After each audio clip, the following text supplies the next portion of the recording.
After making the Dollars trilogy, Sergio Leone wanted to move away from making westerns, and he began working on a script for a crime film that would eventually become Once Upon a Time in America. But movie studios were not interested in this. United Artists wanted him to direct a western starring Charlton Heston, Kirk Douglas, and Rock Hudson, but Leone turned them down.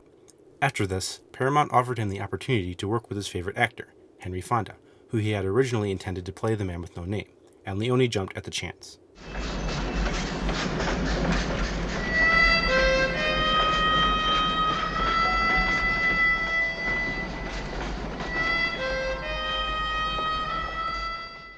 Once Upon a Time in the West follows 5 characters: a mysterious harmonica-playing gunslinger, played by Charles Bronson, a young widower and former prostitute, played by Claudia Cardinelli, a notorious outlaw, played by Jason Robards, a railroad tycoon, played by Gabriele Frizzetti, and a merciless hired gun, played by Henry Fonda.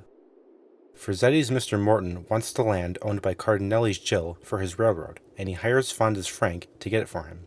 They frame Robards' Cheyenne for the murder of Jill's husband, played by Frank Wolf, causing him to join forces with Bronson's harmonica, who wants revenge on Frank for a past wrong.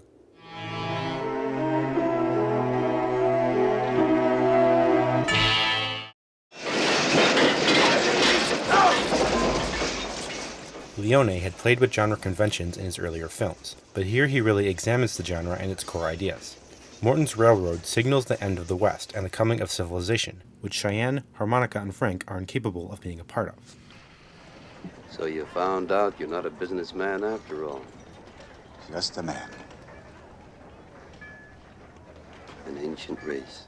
In the end, only Jill is able to survive in the New West and bring matriarchal qualities to the burgeoning civilization.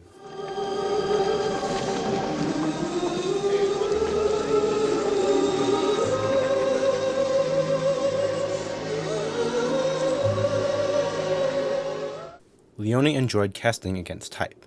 Lee Van Cleef, who played the noble Colonel Mortimer and For a Few Dollars More, was cast as the villain in The Good, the Bad, and the Ugly. In this film, Henry Fonda, an American icon of integrity and decency, plays the despicable Frank, who, the first time we see him, guns down an innocent child.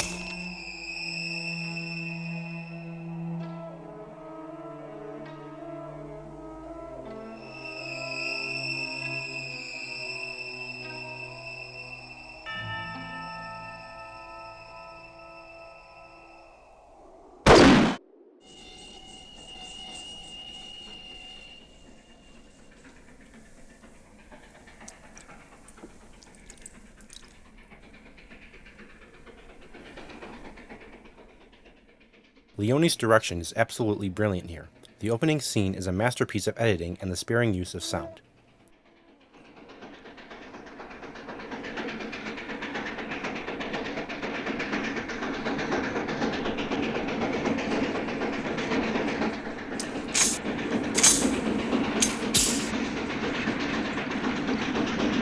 Ennio Morricone's score is also a masterpiece, providing a distinct theme for each of the main characters.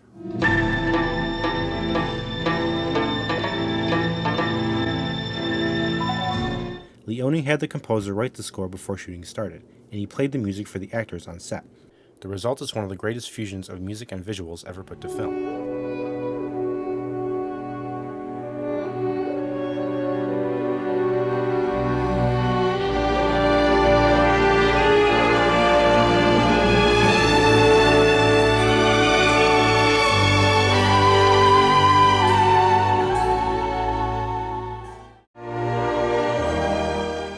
Much of the film was shot in Monument Valley, allowing Leone to play in John Ford's sandbox, as it were. This feels especially fitting since Leone is commenting on the genre from the outside in. Critics, at the time of the film's release, were quite ambivalent toward it, especially criticizing its long runtime, and it received an edited-down release in most countries as a result. But the film was popular in Europe and Japan, and became an enduring success, especially in Germany and France, where it's regularly shown in theaters to this day.